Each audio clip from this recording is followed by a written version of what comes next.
They say in studies that they can see the trauma traveling through as many as 5 and possibly more generations. If you're circling that dream and you've gone through everything and you're like, this does not make sense. How could this be me? Why do I keep repeating this pattern? I have no power here. Go to your genetics. And you probably will be like, oh, it was grandma. Exactly what happened to me. It was grandma. It had nothing to do with me, but it had everything to do with her. If you've ever looked at your life and thought, why does this keep happening to me? Stay right here because this is the Better You Show.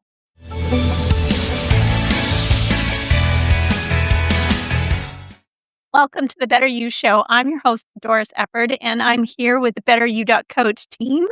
And joining us again today is Dr. Lisha Antiqua, PhD in transpersonal psychology, founder of Your Own University, and someone whose understanding of identity and healing runs so much deeper than almost anyone I've encountered in this space. Lisha, welcome back.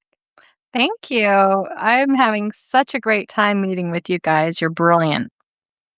We love having you as well. Me too, very much. Here's something that I see with clients, friends, and women on the internet. You understand that there's a pattern, but you can't break free from it. Because, yes, awareness is the beginning, as we've talked about before, but understanding something exists and healing the part of you that still needs it are two very different things. So, what does healing that part actually look like versus just knowing about it?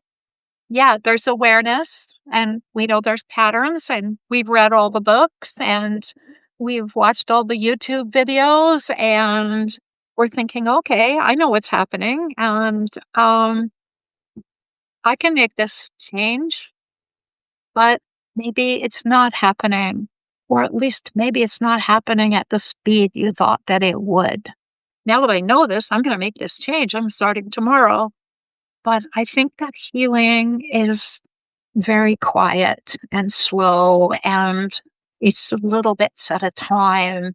It's not like a breakthrough where like there's this huge gigantic shift and tomorrow you wake up and you're on the moon. Fantastic. It's just small, tiny pieces. You notice yourself letting go of those old scripts and choosing, even though you're terrified, something different, even if it's something small. No, I'm not going to do that today. I said I wasn't going to do that. I've been deciding that I'm not going to do that for a long time. Today, I'm really not going to do that. You don't. And nobody even perhaps notices, but you do. And there's some kind of power in that little piece. But also, in the person that you were, there was something you were winning in all of that. There's a reward in being who you are, and why we hang on to all those old patterns. We hang on for a reason. We identify with them. They're familiar. We tell ourselves that they're safe. And so it's really scary and to let go. And also the parts that were successful, there's a sadness in letting go. There's a grief in letting go. In the past, Joyce has talked about the job that she left, that she loved so much. She also said she'd never go back. So those pieces where, we grieve the parts that were successful and exciting. And we have to get to that point where we're brave enough to let it go. And the over-functioning and the people-pleasing and the chasing after the perfection and the working so hard to make everything work, to be everything that we can be. And there was the hype in that, but also sometimes the self-destruct. So, yeah, healing is something small, little bits at a time, and letting go of the things that aren't working. Tiffany, do you work with women who can explain themselves really, really well, but can't ex- can't experience the full change of it, the emotional part? Absolutely. And that's often when they come to me because they know what they should be doing or what they want to achieve, but still those old patterns are resurfacing. And this is where hypnotherapy can really be beneficial because we do something called parts therapy, which is kind of in the family systems therapy line. So you can bring out the part that is kind of resistant to change. And when like with coaching, hypnotherapy assumes that we have the resources that we need and we have all the answers. We just have to bring it to the surface. Those resources become available. And it's just taking those next steps, right? And like you were saying, Shelly, it depends on the person, but sometimes healing can just be learning those simple steps, learning to tolerate new experiences that once felt unsafe, right? And just getting curious, like you were saying, about what those patterns were doing for you.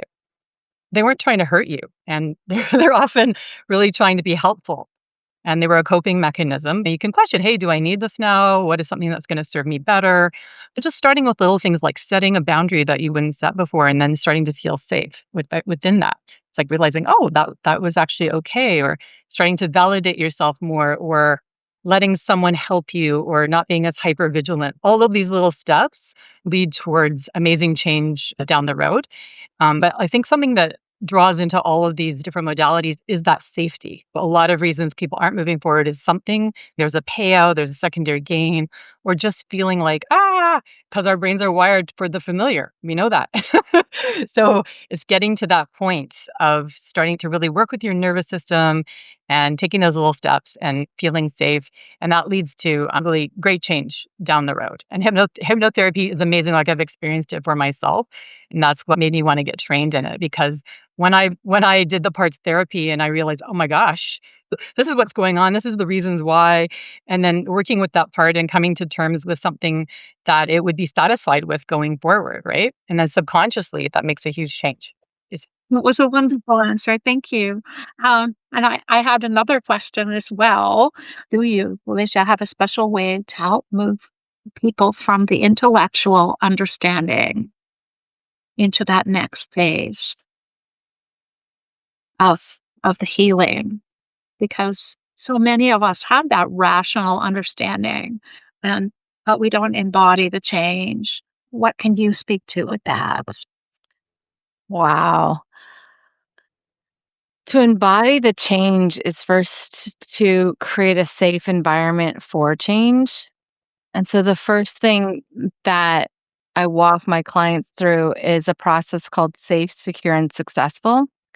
And it's really where we just spend time with your different driving systems or programmable systems in your body. So we spend time in your physical body and just being like, is my physical body safe for me to even make a change?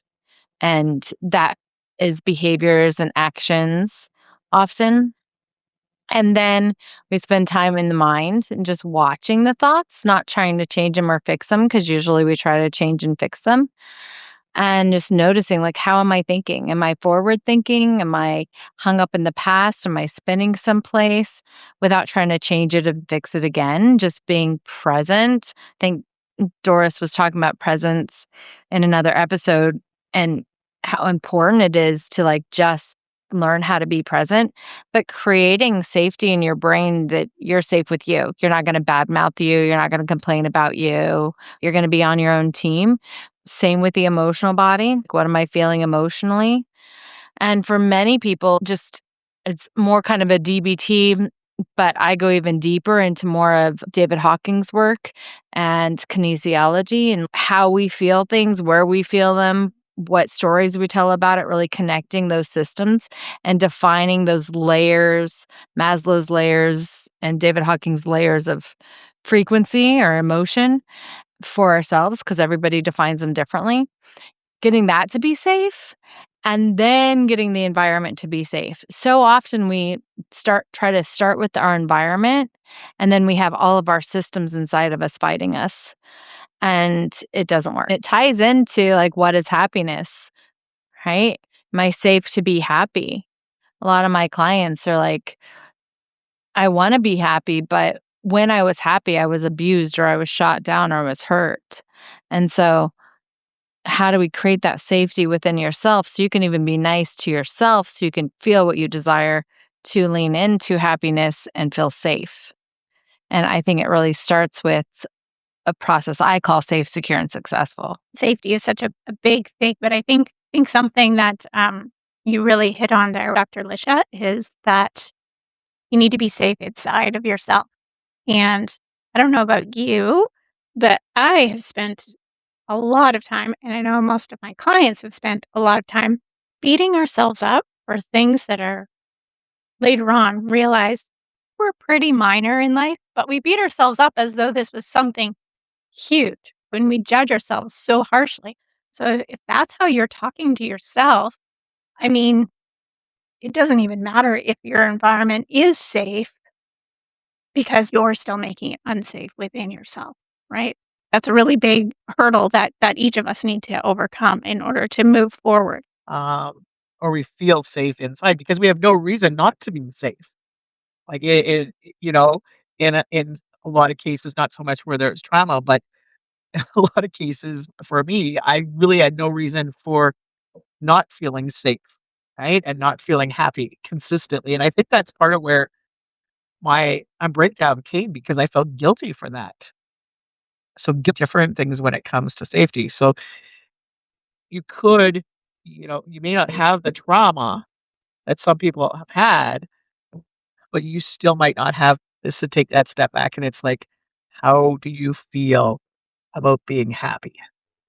I was thinking as I was listening to everyone, about the safety and that, so many of us have that self-awareness and we can speak to it and we can describe it and analyze it. And we become really good at analyzing ourselves. Well, yeah, I did that again. And here we go again. But we might not be able to find that internal safety if we don't know how to exercise self-compassion. The inner critic, the guilt that comes on, oh, I shouldn't have done that. I shouldn't have said that.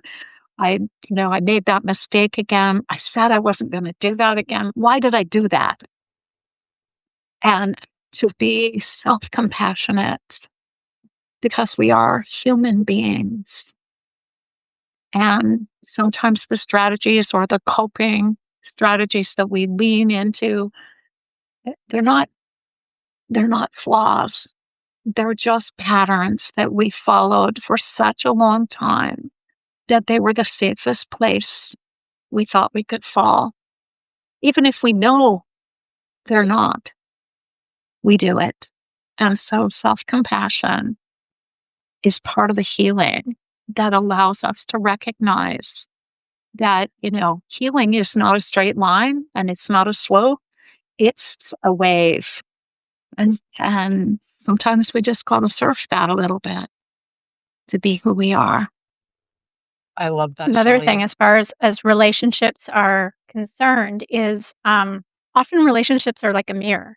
So we tend to see or attract that which needs to be healed within us. And that's where things get tricky when we keep repeating the same patterns, because then we keep bringing the same people back into our lives. We're aware enough that it's a pattern, but we keep falling into that hole. Doing that healing, is that something that you can do on your own? I don't think so. I think relationship is actually the best place to heal. And you can have a relationship with your coach or your therapist, your hypnotherapist, or your counselor. It doesn't have to be a romantic relationship. You can have a relationship with your best friend, but those relationships are going to bring up that mirror. Tiffany, I totally agree with that. The other thing, Joyce, you said something, about how your life was just beautiful, right? You didn't grow up in that chaos. And it just brought me to all my study on epigenetics and the fact that I am more my grandmother's daughter than I am my mother's daughter, and my kids are more my mother's kids than I am their mother, because my grandmother formed my mother's eggs and my mother formed my eggs and I formed my kids. I was like, right when we go into the biology and then we're born and we look like our parents. We act like our parents. Some of this stuff is just genetically imprinted in us. So even though your mom might have busted through stress or chaos and not pass it on to you, your grandma might have lived in the chaos and that imprinted on her genetics. And then those genes passed on to you. And now Joyce, unbeknownst to her or why, is now clearing that generational trauma and by the grace of God, didn't have any trauma in her past in relationship to that, which is such a blessing because you're a little bit ahead, right? But it doesn't mean it all makes sense or it's all like that. So I think that's where hypnotherapy and other therapies come in, where we can go deeper into that because now with epigenetics, we know that we can shift it. And with all the studies done on mindset, especially Bruce Lipton's work, right? We know I was like gonna the say, power of yeah, belief.